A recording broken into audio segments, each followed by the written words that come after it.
बड'लेण्ड सोमावसारनायाव मुंख्लं जानाय अन्थाइगोरा बड'सा गोसोखां खुंगा 22थि बुलुर बादायलायनाया दिनैनिफ्राय जागायबाय। उदालगुरि जिल्ला सिंनि खाग्राबारि गेलेमु आफादनि बानजायनाय आरो खाग्राबारि दखरा एबसुनि हेफाजाबाव खुंनाय खुंगा 22थि भारतनां मुंख्लं अन्थाइगोरा बड'सा सना काप बुलुर बादायलायनायखौ खाग्राबारि जनता गोजौ फरायसालिनि गेलेग्रा फोथाराव खुंनाय जादों। दिनै बेखेवजेननाय हाबाफारिखौ बिटिसिनि मावफुं सोद्रोमा दावबायसा बर'आ मावफुंनानै होयो। अन्थाइग्रा बड'साया उदालगुरि जिल्लानि नैबे खाग्राबारि ओनसोलनि बड'लेण्ड सोमावसारनायनि सासे गोख्रों दैदेनगिरिमोन। बिथाङा बिएलटिनि गिबि मुंख्लं आरो बिथांनि मुंख्लं साना 9 जानुवारि आरो बे 9 जानुवारिखौ थांखि लानानैनो बिथाङा जोंनि हारिनि थाखाय बावसोमनाय बड'लेण्ड सोमावसारनायाव सासे गोख्रों दैदेनगिरि महरै दैदेननाय बिथांनि शहीद जानाय बा मुंख्लं जानायखौ जों मान होनानै बिथांनि मुङै बा बिथांखौ जों अरायसम सिबिनायनि थांखिजों खाग्राबारि ओनसोलनि गासैबो रायजो राजाया खौसे जानानै भारत नाङारि मोनसे बुलुर बादायलायनाय खुंबोदों आरो देग्लाय 22 बोसोर आरो बियो दिनै 8 आरो 9 साननैनि हाबाफारि लानानै बे बादायलायनायखौ खुंनाय जाहैदों आरो बेवहाय आसामनि गुबुन गुबुन मुंदांखा क्लाबफोरजों लोगोसे मणिपुरनिफ्रायबो मोनसे हान्जाया नैबे देग्लायनि 22थि बोसोरारि भारत नाङारि अन्थाइग्रा बड'सा बे बुलुर बादायलायनायाव बाहागो लाफैदों आरो बिटिआर सरकारनिफ्राय बे खुंनायखौ जाफुंसार होनो थाखाय बोसोरै 5 लाख राङै रांखान्थि अनसुंथाइ होनाय जायो गेलेमु आरो लाइमोन अनसाय बिफाननिफ्राय आरो देग्लायबो बेखौ होनाय जादों। देग्लाय बे ओनसोलनि रायजो राजाफ्रा सानलायनानै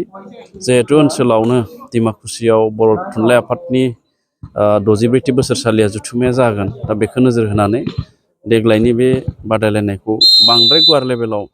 खालामालासिनो बेखिनि मोनसे स्टेट लेभेलनि बायदि नेसनेलानो जाहैबाय मणिपुरा जिहेतु थाबाय मोनसे स्टेट लेभेलावनो बे बादायलायनायखौ खुंनानै फोजोबनो थाखाय थांखि लानाय जादों। मोनसे बाख्नायथाव हाबाफारि गोबां सम बे खामानिखौ मावबोबाय थादों जाय समाव बर' हारिनि थाखाय सासे बिर जोहोलावा गावनि जिउखौ खोमानांदोंमोन बिनि मुङैनो दिनै 22थि खेब जाबाय अन्थाइगोरा बड'सानि जे बुलुर बादायलायनाय दिनै बेखेवबाय मा बुंगोन? गिबियावनो आं नोंथांमोन रादाब बुथुमगिरि नोंथांमोननिसिम आं गोसो गोरबोनिफ्राय साबायखर बावहरबाय नैबे 22थि अल इन्डिया अन्थाइग्रा बड'सा गल्ड काप भलिबल चेम्पियनशिपनि बानजाय आफादनि जानानै एबा आरसिनि चेयारमेन जानानै आरो नै बिथां बर' दङ बिथाङा कनभेनर देग्लायनि 22थि बे भलिबल बादायलायनायनि आं गोजोननाय मोन्दों जोबोद गोजोननाय मोन्दों मानो होनना बुङोब्ला बानजाय आफादनि आंखौ सासे मासिगिरि हिसाबै बा चेयारमेन हिसाबै दायथ' होदों देग्लाय आरो बिथां बर'खौ कनभेनर हिसाबै दायथ' होदों आरो नै फंबाय बिथांमोना दङ दा बयनिबो हेफाजाबजों दिनै जों आवगायगासिनो दङ बे भलिबलखौ बा बादायलायनायखौ खुंनायाव बिखेखय जोंनि बिटिआरनि इएम स्पर्ट्सनि दावबायसा बर' बिथाङा जोंखौ गोहो बोलोजोंल' नङा मोनफ्रोमबो बिथिंजों बिथाङा जोंखौ हेफाजाब होदों आरो लोगोसे जोंनि बिटिआरनि चिफ प्रमद बर' सार बिथाङाबो जोंखौ गोबां गोहो बोलो हरदों आरो लोगोसे जोंनि पानारि बिधान सभा समस्तिनि 64 नं बिधान सभा समस्तिनि एमएलए एबा आसाम आयेन आफादनि बुंथिगिरि बिस्वजित दैमारि सार बिथाङाबो जोंखौ गोबां गोहो बोलो होदों बिथांमोननि हेफाजाबजोंनो दिनै जोङो आवगायदों आरो लोगोसे गोबां जोंनि इएम एमसिएलए आरो आगोलाव जालांनाय इएम एमसिएलए एमएलए बिथांमोनाबो जोंखौ हेफाजाब होदों बिपिएफनि समनि बारग' एमएलए इएम एमसिएलए बिथांमोनाबो जोंखौ हेफाजाबजों आगोलनिफ्रायनो हेफाजाब होबोगासिनो दङ एबसुनिफ्राय लानानै बर' साहित्य सभानिफ्राय लानानै समाजनि दैदेनगिरि बिथांमोननिफ्राय लानानै बयबो दिनै जोंखौ हेफाजाब होदों जायनि जाहोनाव दिनै जोङो बेसिम जों आवगायनो हादों दा जोङो आसा खालामो जोंनि जाय बिथां बिर जोहोलावजोफ्रा जे आन्दलननि समाव बारसोमनानै गावनि जिउखौ बावसोमबाय आरो गोबाङानो माने घुनिया जानानै थालांबाय जे बिथांमोन बायदिनि मुंखौ गोजोरै लाखिनांगौब्ला जोङो बेफोरबायदि हाबाफारिनि गेजेरजोंसो जों लाखिनो हागोन नङाब्ला जोङो सावरायनाय लोंजब बेफोरखौ जों लाखिनो हानाय नङा आरो बेफोरनो जोंनि फैबाय थानाय इयुन जोलैखौ जांख्रिखांहोनाय बा जायखिजाया खामानियाव मददथि होलांनायनि मोनसे बिदिन्थि जानानै थागोन बेफोरो नङाब्ला दिनै जों बिजाबावल' फरायनानै मोनबाय थाब्ला जानाय नङा सोरबाया बिजाबखौ फरायगोन फरायालाबासिनोबो थानो हागौ खिन्थु नैबायदि मोनफ्रोमबो माने हाबाफारिखौ जुदि जों बै बिर जोहोलावजोफोरनि मुङाव जुदि जों लाखिलांनानै हाबाफारिफोरखौ जुदि खुंलांबाय थायोब्ला निस्सय जोंनि उथिफुनाय उन्दै उन्दै गथ'फ्राबो बुजिलांगोन सोरनिबा बिर जोहोलावनि मुङाव गेलेनाय बादायलायनाय जोंनिया होबोगासिनो दङ आरो बबेबा लामा हान्थिनाय लामाफोरखौबो जों बिर जोहोलावजोफोरनि मुङाव जों दोनलांनांगोन स्टेडियामफोरखौ जों दोनलांनांगोन अडिट'रियामफोरखौ जों दोनलांनो नाजानांगोन दा बेबायदिब्लासो जोंनि माखासे मावलांनाय बै समाव बारसोमनाय जायफोरा बिर जोहोलावजोफोर बिथांमोननि मुङा गोजोरै थाबाय थागोन दा दिनै जोंनि खाग्राबारि ओनसोलनि मानिजाथाव गेदेमा बिथांमोना दिनै 20 बोसोर सिगाङावनो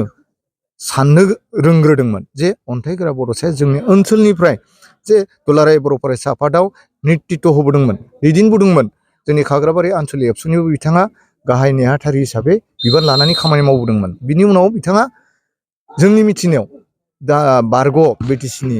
चिफ बिथां हाग्रामा महिलारि सार बिथांजों लोगोसे चन्दन ब्रह्म बिथांमोन खाम्फा बरगयारि सार बिथांमोन अन्थाइग्रा बड'सा बिथांमोननि दैदेननायाव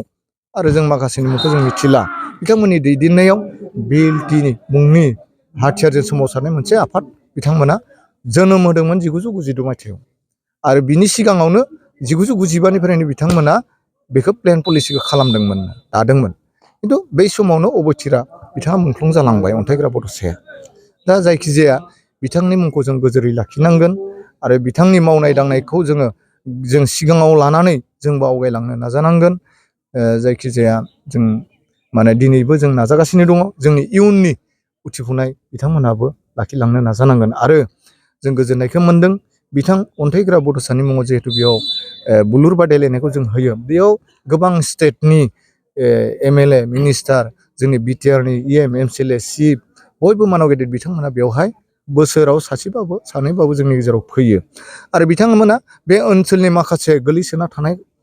खामानिफोरखौ नोजोर होनानै मोनफा मोनफा मावफुंलांगासिनो दङ जों आसा फारिदों बिनि गेजेरजों बे बुलुर बादायलायनायखौ बादाय होनायनि गेजेरजों जाहाथे जों ओनसोलखौ बोरै जौगाहोलांनांगोन बेखौबो नोजोर होनानै दिनै जोंनि खाग्राबारि ओनसोलनि मानिजाथाव दुलाराय बर' फरायसा आफादनि मावथिफारिया बिथांमोन बर' साहित्य सभानि मावथिफारिया बिथांमोन समाजनि दायित्व लानाय मावथिफारिया बिथांमोन हारिमु आफादनि मावथिफारिया बिथांमोन